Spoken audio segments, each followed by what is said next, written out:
Bonjour à tous et bienvenue dans cette capsule pour apprendre à calculer une grandeur à l'aide d'une formule. Alors je vous conseille de suivre cette capsule avec la feuille que je vous ai distribuée en classe et éventuellement de souligner les choses importantes. Alors nous allons utiliser cette feuille dans un exercice du chapitre. Donc un patient doit prendre son médicament si son cœur au repos dépasse un battement toutes les 0,40 secondes. Son électrocardiogramme nous indique une fréquence de 620 mHz. Calculez la période des battements de son cœur afin de déterminer s'il doit prendre son médicament.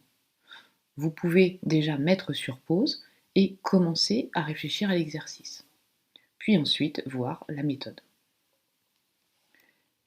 Nous allons donc commencer par analyser l'énoncé. Donc, nous devons repérer les grandeurs connues et les grandeurs inconnues. Dans cet exercice, 620 mHz est une grandeur connue, c'est la fréquence qui a pour symbole petit f, donc je note petit f égale 620 mHz. La période des battements du cœur est représentée par la lettre grand T classiquement, je mets égal et un point d'interrogation. La deuxième étape est de noter les connaissances utiles qui vont me permettre donc de répondre à la question et donc de calculer grand T. Alors dans ce chapitre, il n'y a qu'une relation, f égale 1 sur t, mais attention, vous devez préciser pour chaque lettre le nom de la grandeur et son unité. Donc ici f, la fréquence en hertz, et t, la période en secondes. Troisième étape, c'est la résolution du problème. Alors, commençons par retourner, entre guillemets, la relation. Puisque nous devons calculer t, eh bien, vous devez écrire f égale 1 sur t, donc grand T égale 1 sur f.